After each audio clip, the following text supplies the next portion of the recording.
Hello students, welcome to IPA Coaching Institute. So we are doing the chapter number 2, that is about the basic concepts of English grammar. हम लोगों ने previous जो हमारा lecture था उसमें भी grammar के बेसिक कॉन्सेप्ट्स के बारे में पढ़ा था. We talked about the sentences, we talked about the verbs, the types of verbs. तो आज भी हम लोग उसी चैप्टर नंबर 2 को ही कंटिन्यू करने वाले हैं. And we will be studying, and here also we will be studying about the basics of English grammar. अब देखिए, जब हम लोग इंग्लिश ग्रामर के बेसिक्स की बात कर रहे हैं तो हम कहते हैं कि कोई भी एक लैंग्वेज जब बनती है तो वो लैंग्वेज किस तरह से बनेगी. First of all there will be letters in the of the language. ठीक है, जैसे कि since here we are talking about this language which is English language, तो इंग्लिश लैंग्वेज में हम बोल रहे हैं कि देयर आर 26 लेटर्स. तो यहाँ पे 26 लेटर्स होंगे. देन ये जो 26 लेटर्स हैं इनका कॉम्बिनेशन बनेगा ताकि वो कॉम्बिनेशन एक कंप्लीट सेंस या कंप्लीट मीनिंग वहाँ पे प्रोवाइड कर सके. तो हुआ क्या, जो भी होमोसेपियंस है, the human beings we are talking, तो ह्यूमन बीइंग्स ने ये जो 26 वर्ड्स थे किसी एक लैंग्वेज के, उन 26 लेटर्स जो थे उनको उसने अरेंज किया. अरेंज करके एक बहुत ही लार्ज नंबर ऑफ वर्ड्स इसने यहाँ पे बना दिए. तो ये 26 लेटर्स से आप देखते हो, अगर आप एक डिक्शनरी लेने जाओगे, ऑक्सफोर्ड इंग्लिश की जो डिक्शनरी आती है, तो वो आपको इतनी मोटी डिक्शनरी मिलती है और उस इतनी मोटी सारी डिक्शनरी में there is a large number of words are present there. तो ये वर्ड्स बने किससे, वो जो 26 लेटर्स है उनका जब हम लोगों ने रीशफलिंग करी है, कुछ कॉम्बिनेशंस लगाए, परम्यूटेशंस लगाए और एक कंप्लीट सेंस जब वहां पे प्रोवाइड हो रहा है तो वो क्या बना रहे हैं, they are making the words. तो यहाँ पे वर्ड्स बन गए. अब देखिए, वर्ड्स बनने के बाद में क्या था कि वर्ड्स का एक मीनिंग होता है, but when there is the formation of language, तो हमें क्या करना पड़ता है, again we have to arrange these words. तो अब हम क्या कर रहे हैं, now we are arranging these words.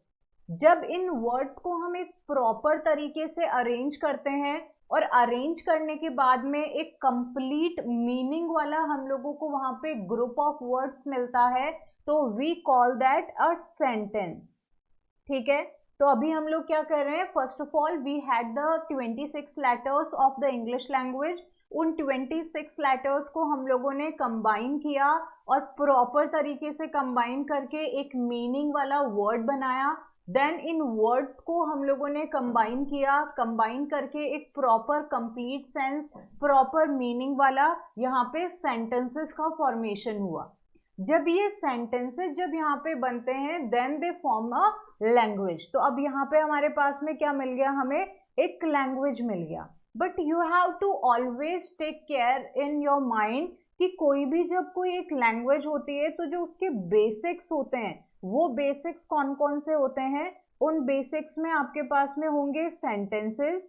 ठीक है, कोई भी लैंग्वेज बनती है तो लैंग्वेज में बेसिक्स में सेंटेंस होते हैं, then there are phrase and then there are clause.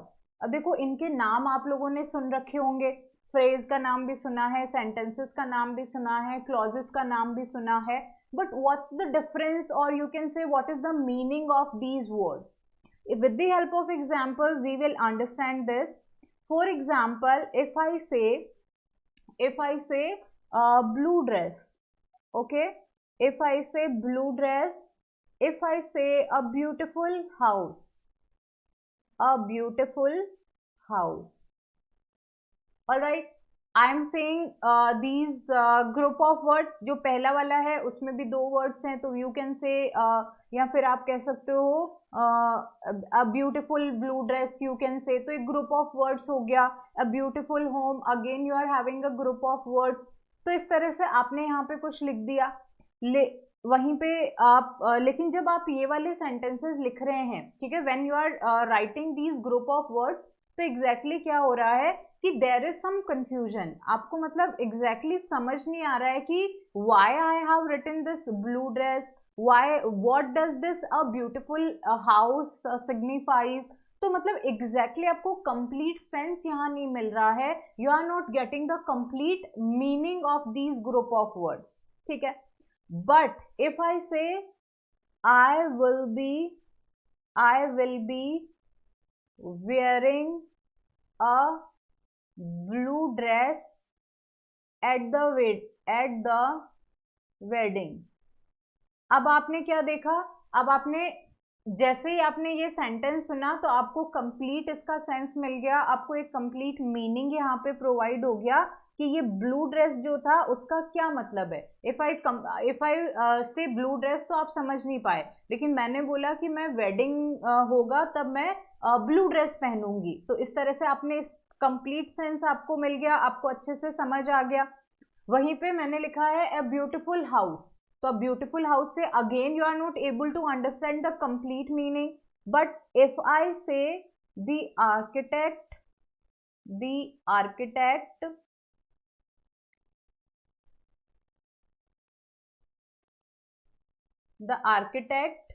built a very beautiful house, ठीक है। तो अब यहाँ पे क्या हो गया, आपने फिर से देखा कि जब आपने एक कंप्लीट पूरा एक सेंटेंस यहाँ पे लिखा कि जो आर्किटेक्ट था उसने एक बहुत ही सुंदर सा घर बनाया, तो आपको यहाँ पे एक कंप्लीट सेंस मिल गया। तो जब ये दो तरह के इस तरह के वर्ड होते हैं जिनमें क्या होता है, एक वाला जो आपका ग्रुप ऑफ वर्ड है जिनमें क्या हो रहा है, there is no subject plus verb agreement, ये वाला जो आपका है ये इसको हम लोग बोलते हैं these are known as phrases, and here we will say these can be known as clauses और you can say these are the sentences, ठीक है। तो अब फ्रेज क्या हो गया, यहाँ पे फ्रेज इस तरह का ग्रुप ऑफ वर्ड्स हो गया जिसके अंदर आपको कंप्लीट सेंस नहीं मिलता, जो एक प्रॉपर मीनिंग नहीं देता है आपको। तो phrases are the group of words which does not have a complete sense or does not have a proper meaning if alone, अगर अकेले होते हैं तो इनका proper meaning यहाँ पे decide नहीं किया जा सकता। वहीं पे when we talk about the clauses or the sentences, तो हम बोलेंगे कि ये इस तरह के group of words है जिनका एक proper meaning होता है या फिर ये एक complete sense provide करते हैं। ऑलराइट, तो ये एक डिफरेंस तो ये हो गया आपका फ्रेज एंड क्लॉज के बीच में। दूसरा डिफरेंस क्या होगा, जो फ्रेज होते हैं वो क्या करते हैं, सब्जेक्ट वर्ब एग्रीमेंट को फॉलो नहीं करते हैं, तो दीज डज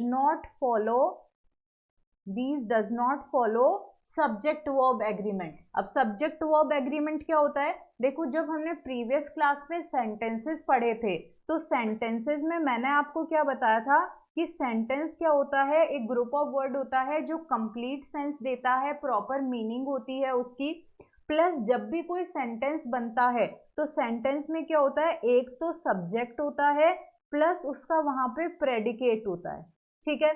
अब सब्जेक्ट मतलब the one who is the doer, जो काम कर रहा है, एंड प्रेडिकेट का मतलब जिसमें आपका वर्ब इंक्लूडेड होगा, ऑब्जेक्ट होगा, if there is some pronoun there is noun, adverb, adjective, preposition, जो भी है वो सारे के सारे प्रेडिकेट में आ जाएंगे।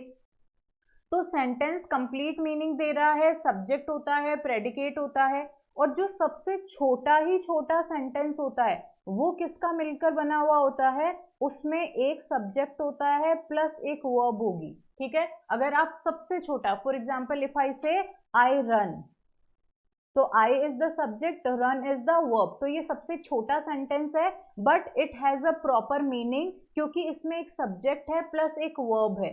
दे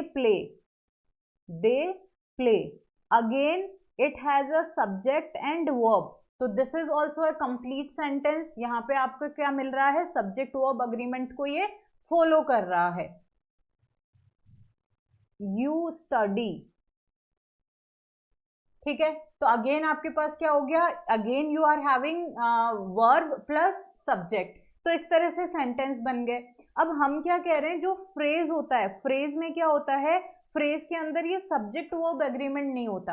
अब देखो जब मैंने कहा ब्लू ड्रेस, तो ब्लू ड्रेस के अंदर कोई डूअर नहीं है, यहाँ पे there is no verb here, एक यहाँ पे सिर्फ एक ब्लू ड्रेस, ठीक है, एक ग्रुप ऑफ वर्ड्स है जिसका हमें समझ नहीं आ रहा कि एग्जैक्टली मीनिंग क्या है। Again a beautiful house, you are not able to see any verb over here और एनी सब्जेक्ट ओवर हियर। तो आप हमेशा कहोगे कि जो फ्रेजेस होते हैं उन फ्रेजेस में क्या होगा, there will not be a verb और subject, there may be a subject, may not be a subject, there may be a predicate, there may not be a predicate, but there will not be subject plus verb agreement will be there, ठीक है, वो नहीं होगा वहां पे। तो subject verb agreement नहीं होगा, मतलब कंप्लीट सेंस यहाँ पे प्रोवाइड नहीं किया जा सकता। इसके अलावा जो फ्रेजेस होते हैं उनके अंदर क्या होता है, अगर अकेले हैं, if alone, then, does not give proper meaning. अगर अकेले हैं तो प्रॉपर मीनिंग नहीं देंगे। वहीं पे अगर आपने फ्रेज को किसी सेंटेंस में डाल दिया, आपने इसको किसी क्लॉज में डाल दिया, then they will provide a proper meaning. तो इस तरह से आप दो चीजें यहाँ पे डिसाइड कर सकते हो।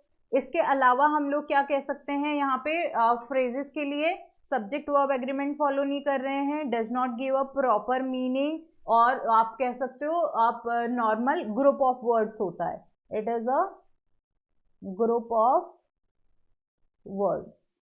ऑलराइट, तो ये हो गया आपके पास में क्या, this is about the phrase, ये आपके पास में फ्रेजेस के बारे में हो गया, this is about the phrase. अब आप आ जाओ क्लॉज के बारे में। अब देखिए, जब हम क्लॉजेस की बात करते हैं तो क्लॉजेस में हम लोग क्या कह रहे हैं कि again this is also a group of word. जो आपके क्लॉजेस होते हैं वो भी क्या है, these are also group of word, ठीक है। Then they have a subject plus verb, इनके पास में सब्जेक्ट भी होता है और वर्ब भी होती है। अब एग्जांपल्स में देख लेते हैं एग्जैक्टली सब्जेक्ट क्या होता है, वर्ब क्या होती है। देखो, सब्जेक्ट का मतलब होता है the one who does the work, जो किसी सेंटेंस में काम कर रहा है, जो करता है, उसे आप सब्जेक्ट कहेंगे। For example, I will be wearing a blue dress at the wedding, तो who will be wearing the dress, काम कौन करेगा, ड्रेस को पहनने का काम कौन करेगा, here this I is doing the work, तो कौन हो गया सब्जेक्ट, यहाँ पे सब्जेक्ट इज आई, ठीक है।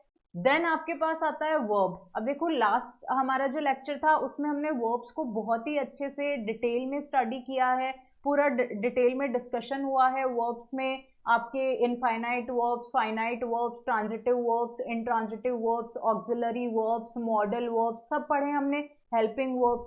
तो यहाँ पे विल भी क्या है आपका, this is helping verb. Then wearing क्या हो गया आपका, wearing is your main verb. तो हमने हेल्पिंग वर्ब भी लिया, यहाँ पे मेन वर्ब भी लिया, तो सब्जेक्ट है प्लस आपका वर्ब भी है यहाँ पे। देन अगर आप आगे देखते हो तो आप बोल दोगे कि अब ब्लू ड्रेस, तो मतलब काम किस पे किया जाएगा, ब्लू ड्रेस पे किया जाएगा, तो ब्लू ड्रेस आपका ऑब्जेक्ट हो गई। एट यहाँ पे लिखा है तो ये प्रीपोजिशन हो गया। तो this is how direct object, indirect object, ये सारी बातें भी हम हमारे प्रीवियस लेक्चर में डिस्कस कर चुके हैं। तो you just have to simply keep in your mind कि जो फ्रेज होता है उसमें सब्जेक्ट वर्ब अग्रीमेंट्स फॉलो नहीं किए जाते हैं, जो क्लॉजेस होते हैं उनमें सब्जेक्ट वर्ब अग्रीमेंट को फॉलो किया जाता है। ऑलराइट, तो यहाँ सब्जेक्ट वर्ब अग्रीमेंट हो गया। इसके अलावा हम कहते हैं कि ये क्या देता है, it gives a complete sense और प्रॉपर मीनिंग, ठीक है। तो क्लॉजेस क्या देंगे हमेशा, दे will provide a complete sense. तो हमने फ्रेज और जो क्लॉज होता है उसके बीच का एक बार डिफरेंस देख लिया। अब इन दोनों को थोड़ा सा हम डिटेल में देख लेते हैं। थोड़ा सा डिटेल में मतलब कि जो फ्रेजेस हैं उनका हम टाइप्स वगैरह देख लेते हैं।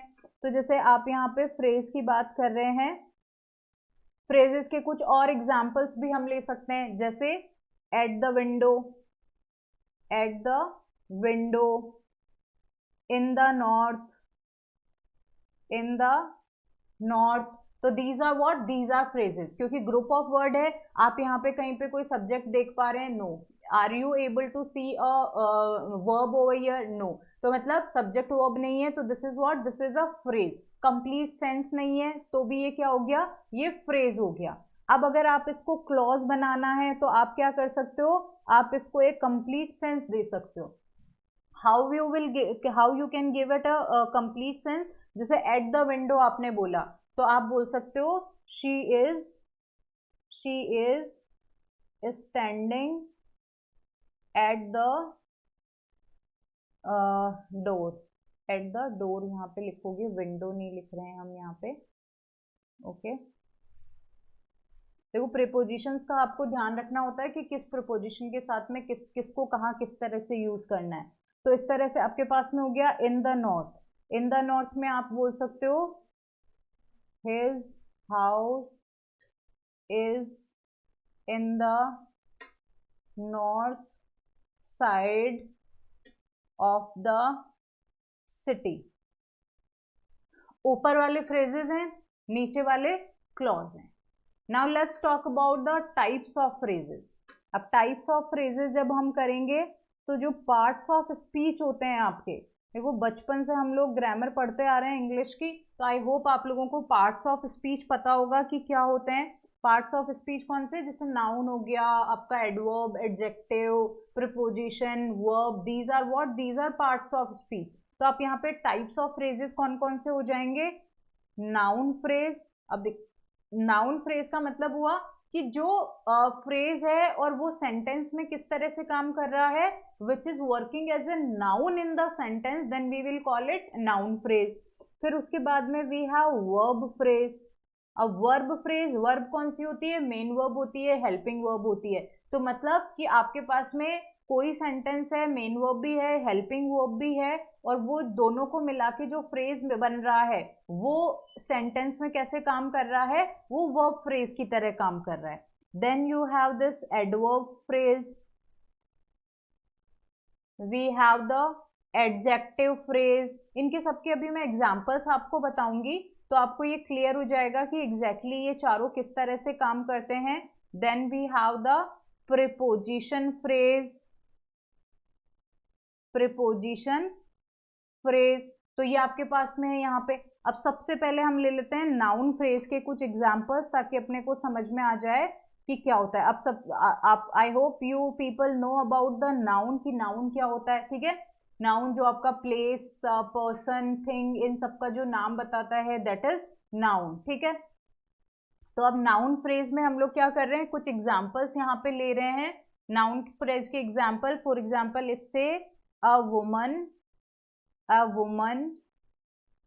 standing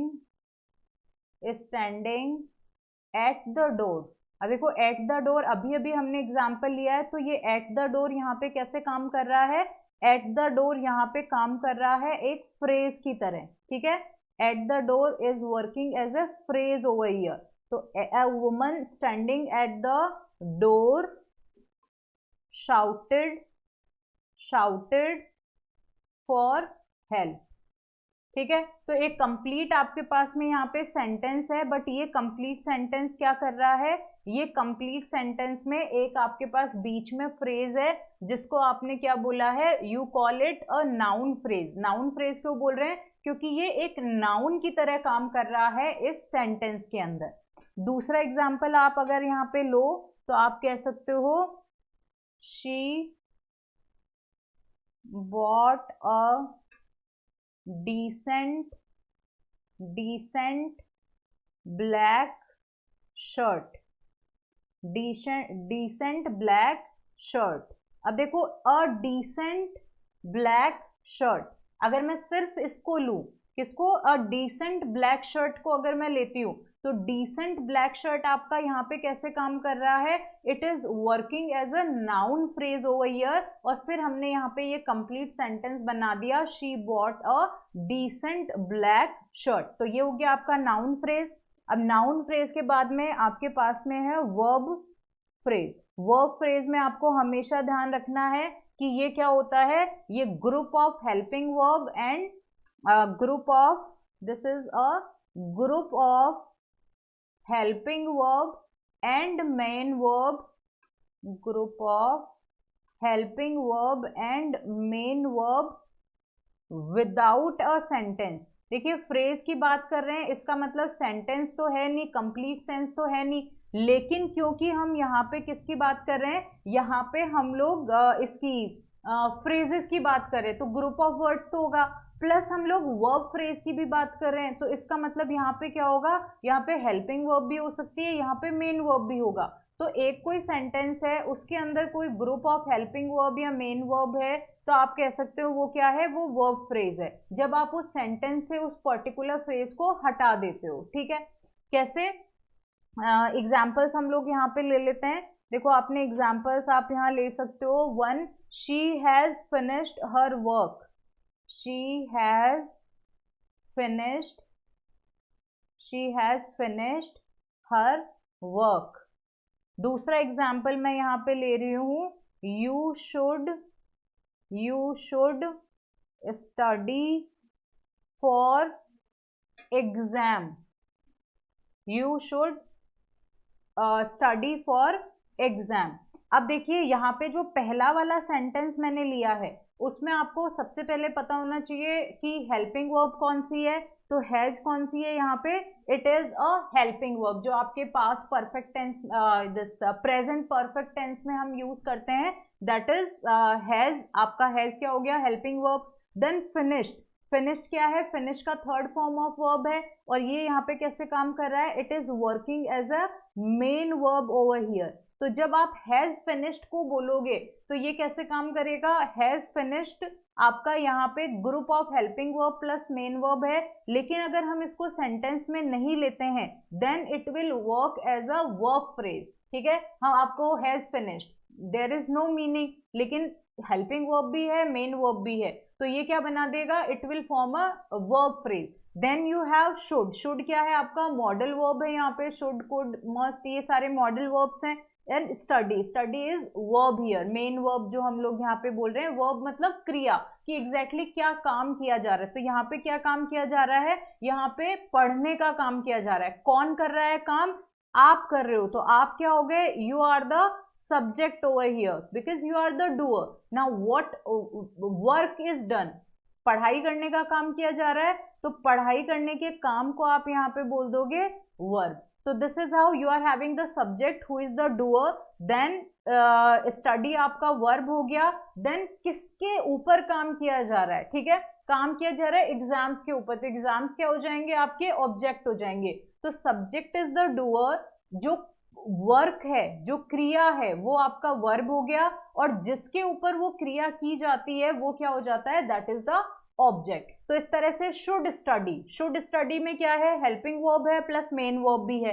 लेकिन आप यहाँ पे क्या देख रहे हो, आप यहाँ पे देख रहे हो कि should study does not give a proper sentence, it does not give a proper meaning, तो आप इसको क्या बोलोगे, you will call it a verb phrase. ठीक है, अब देखो नाउन फ्रेज हमने कर लिया, हमने वर्ब फ्रेज के बारे में भी पढ़ लिया।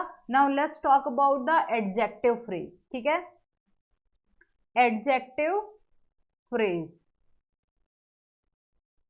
Adjective phrase. अब एडजेक्टिव आपको पता होना चाहिए क्या होता है, जो किसी व्यक्ति विशेष की विशेषता बताता है, दैट इज एडजेक्टिव फ्रेज। अब इसका भी मैं कुछ एग्जांपल्स ले लेती हूँ। First example I am taking, I am very happy with his work, I am very happy with his work. Let's take one more example. The cost of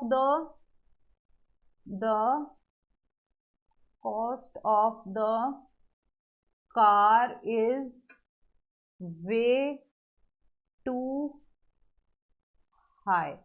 ठीक है, अब आपके पास में यहाँ पे ये दो सेंटेंसेस आपने ले लिए। पहला है I am very happy with his work, तो I am very happy with his work, तो यहाँ पे विशेषता क्या बता रहा है, विशेषण कौन सा हो गया, एडजेक्टिव कौन सा है यहाँ पे, happy is the adjective over here. ठीक है, जो किसी भी जो कंडीशन है, उस कंडीशन की जो विशेषता बताता है, इंपॉर्टेंस बता रहा है, वो क्या होता है, वो एडजेक्टिव होता है। तो यहाँ पे कौन सी चीज, ये विशेषता क्या है, यहाँ पे हैप्पी बताया जा रहा है, तो happy is what, happy is the adjective, ये कंडीशन ऑफ स्टेट को बता रहा है। इसी स्टेट को हमने क्या कर दिया, यहाँ पे लगा दिया वेरी हैप्पी। ठीक है, तो हम क्या कर रहे हैं, एडजेक्टिव फ्रेज है I am very happy with his work, तो I is the subject, am is the helping verb, happy is the adjective, with his work, इसके काम से मैं बहुत ज्यादा खुश हूं। तो very happy is what, very happy is working over here as an adjective phrase, तो ये एक एडजेक्टिव फ्रेज की तरह यहाँ पे काम कर रहा है। तो हम इसको सर्किल कर देते हैं very happy. Very happy is working as a adjective phrase over here. उसके बाद आपके पास में है the cost of the car is way too high. अब हमने दूसरा एग्जाम्पल लिए तो हमने कहा जो कार है उसकी जो कॉस्ट है वो ज्यादा है, ठीक है, ज्यादा है। अब हमने इसको कह दिया वे टू हाई, मतलब बहुत ज्यादा है। तो जब हमने एडजेक्टिव के साथ में भी यहाँ पे क्या लगा दिया, एक कॉम्बिनेशन ऑफ वर्ड्स कर दिया जो उसको और ज्यादा इंपॉर्टेंस दे रहा है, तो हम इसको बोल देते हैं एडजेक्टिव फ्रेज, ठीक है। तो एडजेक्टिव फ्रेज आपके ये दो एग्जाम्पल्स हो गए आपके पास में। The first one is I am very happy with his work. Here the very happy it is working as an adjective phrase over here.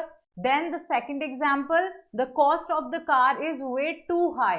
तो जो टू हाई है that is also working as an adjective phrase over here. Now let's come to the adverb phrase. Adverb phrase, again we can take two examples over here।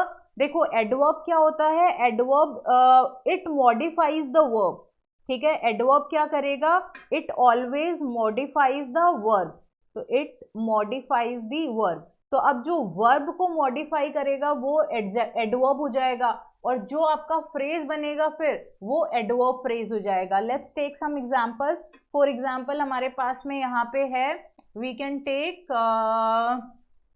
they rain really fast, they rain really fast, I can write it down, they rain really fast। so this example we can take। then the second example we can take, he drank the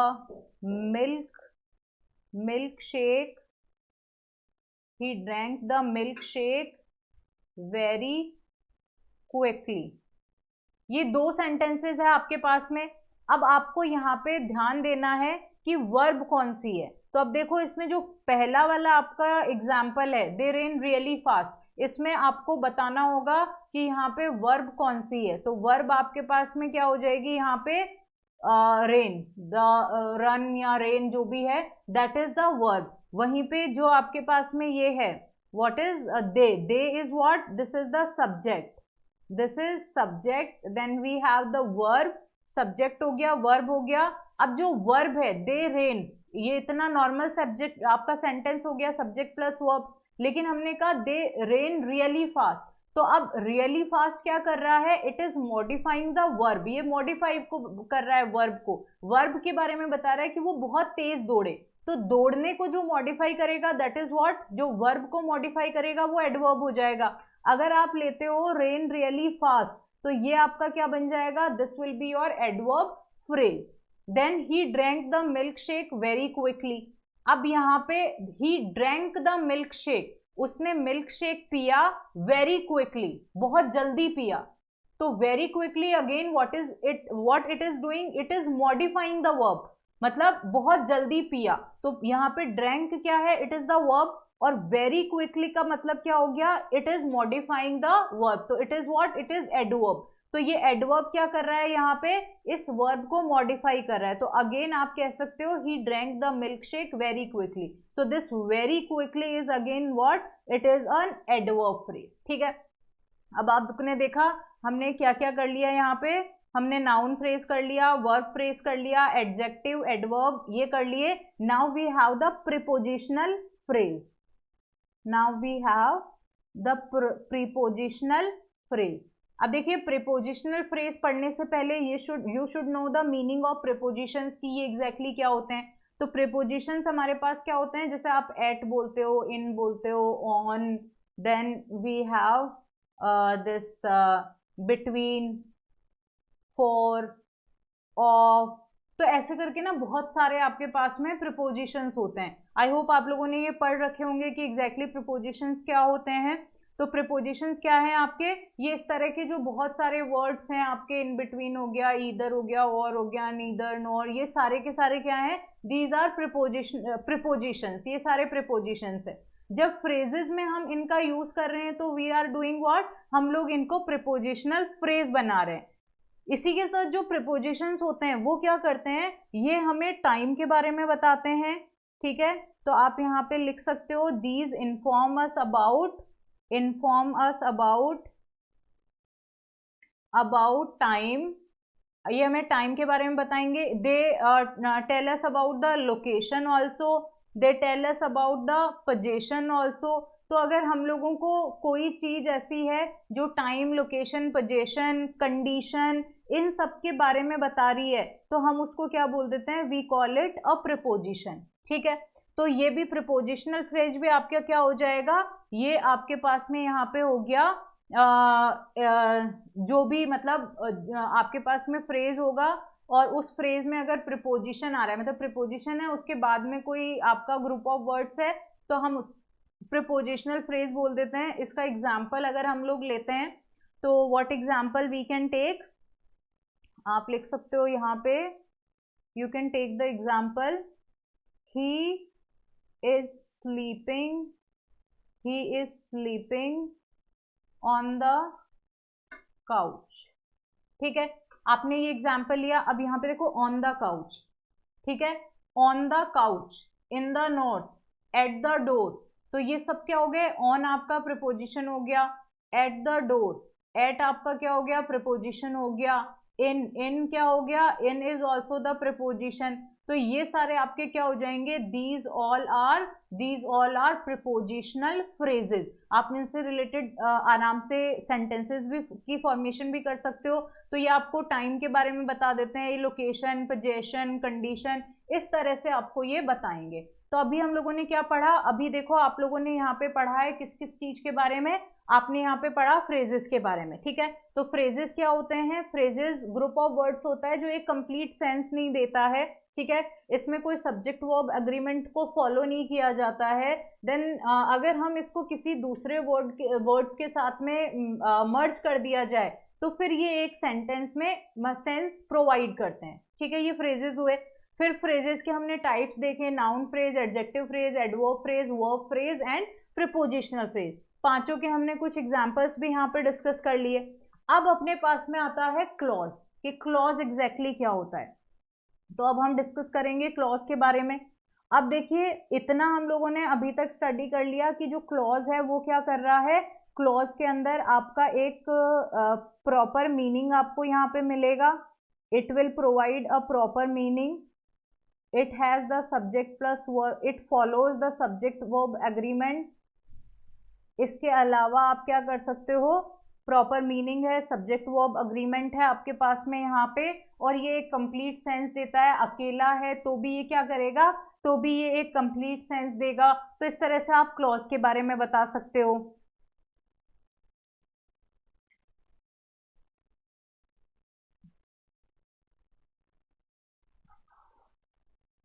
clause के बारे में और क्या लिख सकते हैं हम यहाँ पे, you can write down group of words.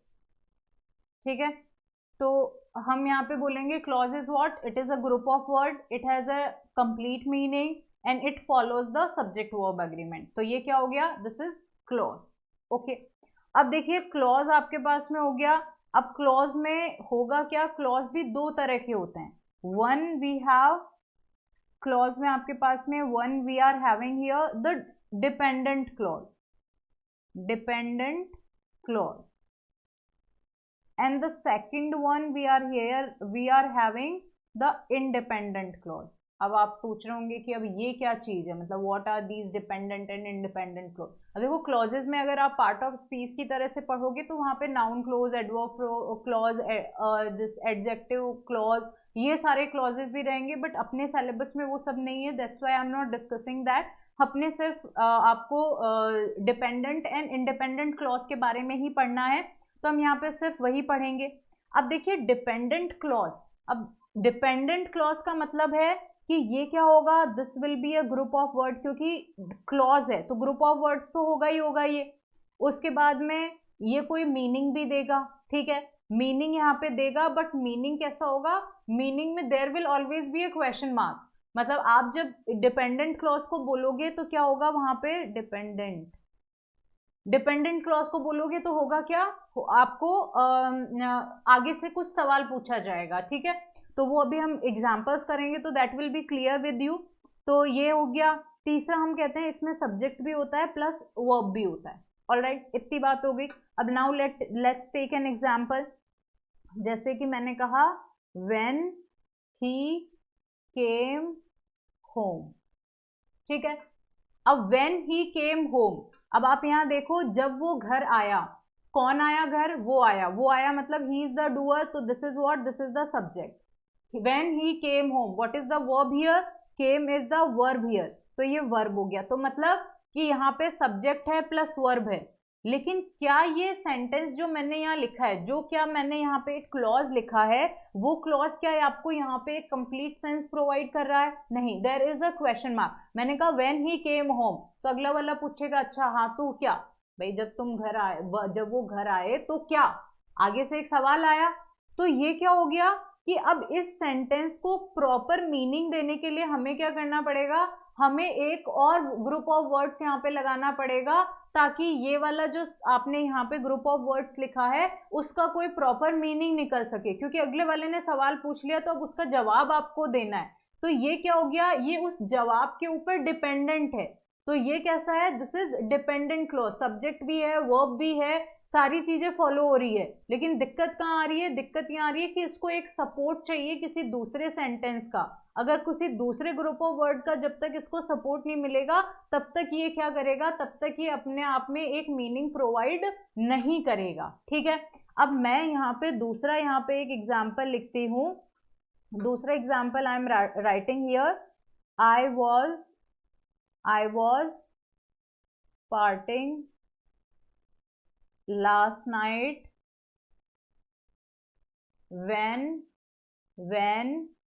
he came home। क्या जब मैं ये सेंटेंस बोलूंगी तो मुझसे कोई सवाल पूछेगा? नहीं, क्योंकि ये क्या है, ये आपका एक प्रॉपर सेंटेंस है जो क्या कर रहा है, ये प्रॉपर एक मीनिंग दे रहा है। तो मतलब व्हेन ही केम होम, ये जो एक यहाँ पे डिपेंडेंट क्लॉज था, इसको मुझे कंप्लीट सेंस देने के लिए क्या करना पड़ा, मुझे यहाँ पे एक ये अलग जो ये सेंटेंस है इसको ऐड करना पड़ा। I was partying last night when he came home, ठीक है। लेकिन अगर मैं सिर्फ इतना लिखती हूँ I was partying last night, तो मतलब ठीक है, कल रात में पार्टी कर रही थी, it has a complete sense, ठीक है। इसको किसी दूसरे सेंटेंस की जरूरत नहीं है अपना सेंस रिकॉग्नाइज करवाने के लिए, अपना मीनिंग को रिकॉग्नाइज करवाने के लिए। तो मतलब मैं रात में पार्टी कर रही थी, ये क्या कर रहा है, ये अपने आप में एक कंप्लीट सेंस यहाँ पे प्रोवाइड कर रहा है। तो जो इंडिपेंडेंट क्लोज होता है वो क्या होता है, it is also a group of word. ये भी क्या है, ये भी ग्रुप है वर्ड्स का, प्लस इसमें सब्जेक्ट भी है प्लस वर्ब भी है। जैसे I is the subject, was is the helping verb, parting is the main verb, last night, ठीक है।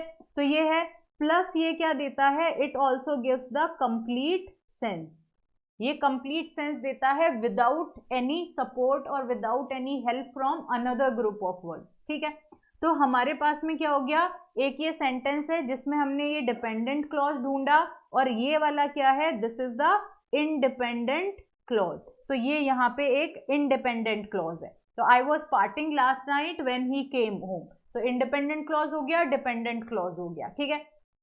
इसके बाद में हम एक एग्जाम्पल और ले लेते हैं यहाँ पे।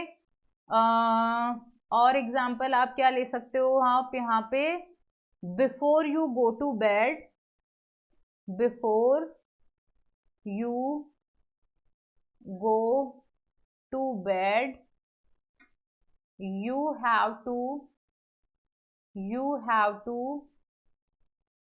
finish your homework, ठीक है। आपने यहाँ पे ये एक सेंटेंस ले लिया। अब हम यहाँ पे एक और सेंटेंस ले लेते हैं ताकि हमको थोड़ा सा ये अच्छे से क्लियर हो जाए कि एग्जैक्टली ये क्या चीज़ है, डिपेंडेंट और इंडिपेंडेंट क्लॉज जो हम लोग यहाँ पे बात कर रहे हैं। तो यहाँ पे I can write down, I hate cold drink because it upsets my stomach, all right, तो अपने यहाँ पे 2 ले लिए हैं। आई थिंक 2 आपके पास में ठीक है, इससे ज़्यादा की अपने को ज़रूरत नहीं है। तो we have taken here the 2 sentences. अब देखो, अब ये जो 2 सेंटेंस लिए हैं, इनमें अब आपने को बताना है कौन सा डिपेंडेंट क्लॉज है, कौन सा इंडिपेंडेंट क्लॉज है। तो मैंने कहा before you go to bed, before you go to bed, तुम सोने जाओ उससे पहले। तो अगला वाला क्या कहेगा, अगला वाला एक क्वेश्चन मार्क लगाएगा कि क्या, मैं सोने जाऊं उससे पहले क्या। तो यहाँ पे before you go to bed, ये क्या हो गया आपका, this is your dependent clause. ठीक है, अब मैंने लिखा you have to finish your homework, तुम्हें तुम्हारा होमवर्क कंप्लीट करना है। Does it need any group of words to support its sense, no. ये अपने आप में एक कंप्लीट सेंटेंस है। तो you have to finish your homework, आपको अपना होमवर्क क्या करना है, आपको अपना होमवर्क फिनिश करना है। तो you have to finish your homework, ये क्या है, this is a independent clause, ये इंडिपेंडेंट क्लॉज है, दिस इज इंडिपेंडेंट क्लॉज। तो एक इंडिपेंडेंट क्लॉज है, दूसरा before you go to bed, जब तुम सोने जाओ उससे पहले तुम्हें क्या करना है, तुम्हें अपना होमवर्क फिनिश करना है। तो ये एक कंप्लीट सेंटेंस हो गया। इस कंप्लीट सेंटेंस में एक क्या हो गया, एक आपका डायरेक्ट क्लॉज हो गया, एक इनडायरेक्ट क्लॉज हो गया, और एक ये कंप्लीट क्लॉज यहाँ पे बन गया। Now let's take another example. I hate cold drink, I hate cold drinks. Does it make a complete sense? Yes, it is making a complete sense. So I hate cold drinks because it upsets my stomach. Because it upsets my stomach. क्योंकि ये मेरे stomach को upset कर देता है। तो again अगला वाला क्या करेगा, एक क्वेश्चन मार्क लगाएगा। तो this is what, this is your dependent clause and this is your independent clause. So this is how what you have to do. इस तरह से आपको पता करना है कि कोई सेंटेंस में डिपेंडेंट क्लॉज कौन सा है, इंडिपेंडेंट क्लॉज कौन सा है, फ्रेज कौन सा है, ऑलराइट, और एक कंप्लीट सेंटेंस कौन सा है। तो जब ये फ्रेज, क्लॉज, सेंटेंस ये सब मिलते हैं तो ये क्या बनाते हैं, they make a proper language, alright. एक बार हम लोग हमारा जो इसका ICI का जो आपका मॉड्यूल है उससे हम देख लेते हैं कि एग्जैक्टली वहाँ पे हम लोगों को क्या क्या दिया हुआ है। देखिए, फ्रेज, क्लॉज एंड सेंटेंसेस हम लोग यहाँ पे कर रहे हैं। ये क्या बोल रहा है, phrases, clauses and sentences are the 3 structural units that create meaning in a language. तो मतलब ये तीनों क्या कर रहे हैं, they are creating a meaning in the language. तो मतलब लैंग्वेज सीखने के लिए हमें इन तीनों के बारे में पता होना चाहिए।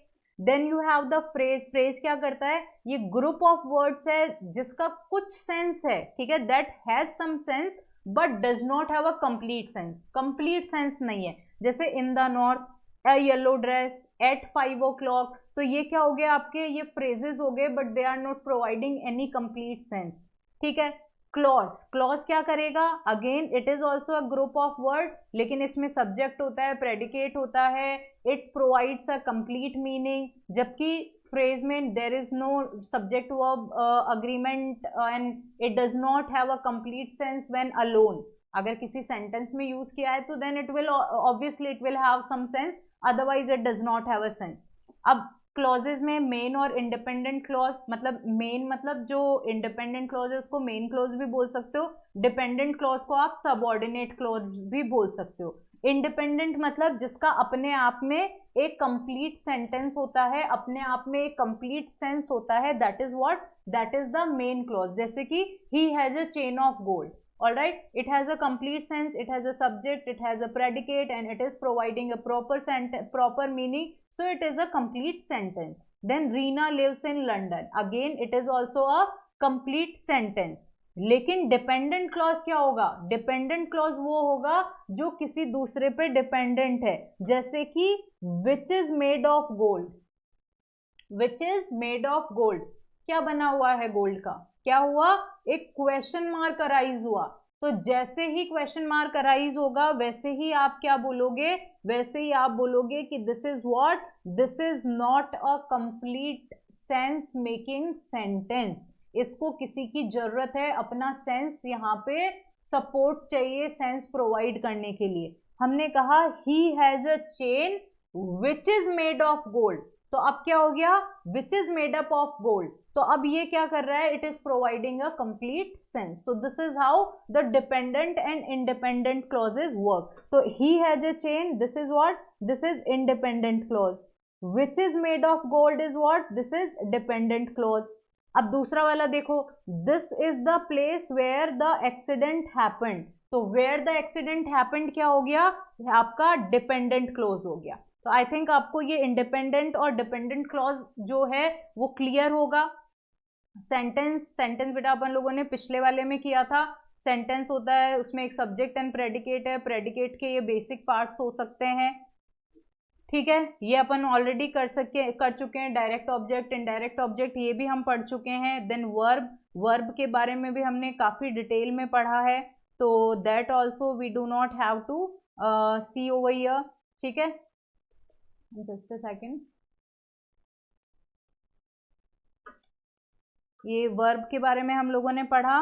नॉन फाइनाइट वर्ब्स हो गई, participle, gerund, then auxiliary verb, modal verbs, transitive, intransitive, फिर अब आ गए आपके फ्रेजेस, ठीक है। तो क्लॉजेज हमने पढ़े। क्लॉजेज में सिर्फ डिपेंडेंट और इंडिपेंडेंट आपको बताया हुआ है। मैंने आपको 2-3 एक्स्ट्रा एग्जाम्पल्स आपको दिए हैं और उसकी बात की है। तो आई होप वो क्लॉजेज आपको क्लियर रहेंगे। Now there is phrases. Phrases में हम क्या बोल रहे हैं, ग्रुप ऑफ वर्ड्स है, रिलेटेड होते हैं आपस में, but does not make a complete sense. अब इसके टाइप्स भी हैं। टाइप्स है जैसे प्रीपोजिशनल फ्रेज। तो प्रीपोजिशनल फ्रेज में to him, to is working as what, ये क्या कर रहा है, ये to is what, a preposition. और टू के बाद में नाउन, प्रोनाउन जो भी है वो कैसे काम कर रहा है, वो एक नाउन की तरह काम कर रहा है, और हम इसको बोल देते हैं नाउन फ्रेज। तो to him, in the pothole, for the entire family, ठीक। तो ये क्या हो गया आपके, दीज आर प्रीपोजिशनल फ्रेजेस।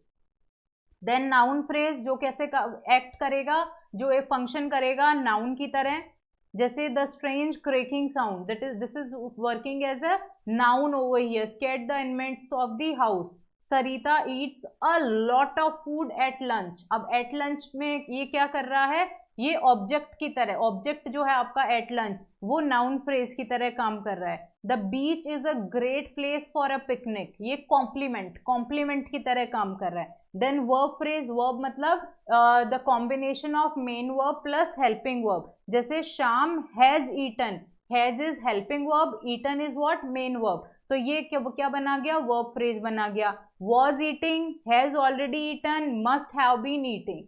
तो आपको सिर्फ ध्यान रखना है जो कॉम्बिनेशन है helping verb plus main verb का, that will be your verb phrase. अब जो आपकी ये बुक है इसके अंदर तो बेटा सिर्फ इतना ही दिया हुआ है, आपको एडवर्ब और एडजेक्टिव फ्रेज यहाँ पे नहीं दिए हुए हैं, तो you don't need to do that, आप सिर्फ 3 कर लीजिएगा, ठीक है।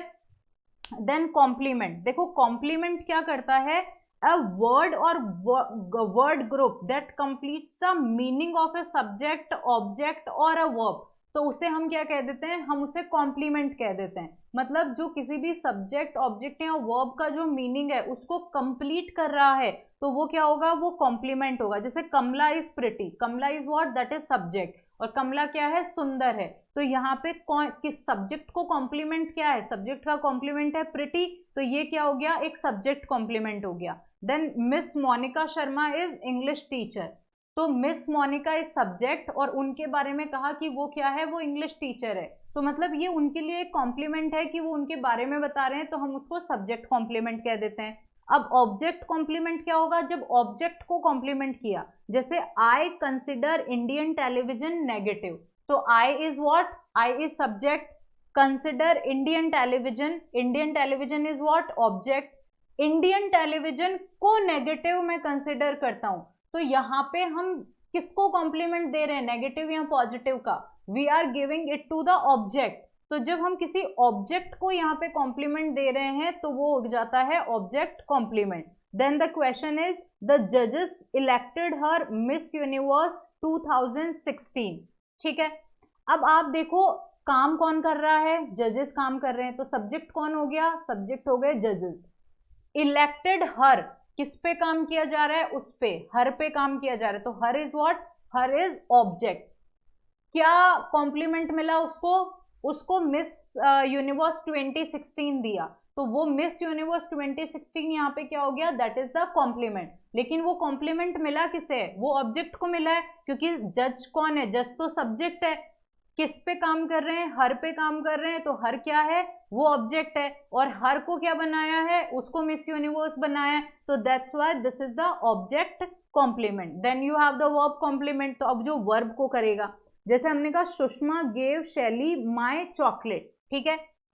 अब शैली तो यहाँ पे क्या है, इनडायरेक्ट ऑब्जेक्ट है, माय चॉकलेट डायरेक्ट ऑब्जेक्ट है, और दोनों क्या कर रहे हैं, वर्ब कॉम्प्लीमेंट हो गए, ठीक है। तो दीज आर व्हाट, ये आपके वर्ब कॉम्प्लीमेंट हो गए। तो इस तरह से कॉम्प्लीमेंट्स हमने कंप्लीट कर लिया। तो आप देखेंगे कि अभी जो हमारा चैप्टर नंबर 2 है, चैप्टर नंबर 2 में हमने कंप्लीट किया है अबाउट द सेंटेंसेस के बारे में, जो बेसिक इंफॉर्मेशन है that we have already done. We have done the verbs completely, phrases हमने किए हैं, क्लॉजेस हमने किया है, एंड दिस कॉम्प्लीमेंट, ये तो बहुत बेसिक सा यहाँ पे दिया हुआ है, तो ये चीजें हमने की है। Now you can write down the notes of this. अगर आपको कुछ एग्जाम्पल्स इसमें से लेने हैं फ्रेजेस एंड क्लोजेस में, तो you can write it down, कोई दिक्कत नहीं है यहाँ पे। और जो अपना नेक्स्ट वाला लेक्चर रहेगा उसमें हम सेंटेंसेस के टाइप्स के बारे में पढ़ेंगे, तो आप एक बार इसे थॉरोली अच्छे से पढ़िएगा। अगर कोई भी डाउट रहता है तो आप मुझे कमेंट बॉक्स में बिल्कुल से बताइएगा कि आपको ये डाउट है, so that I can resolve that thing, और मुझे पता भी चलेगा कि आप एग्जैक्टली पढ़ रहे हैं अच्छे से, ठीक है। तो आप इसको एक बार लिखना स्टार्ट करेंगे।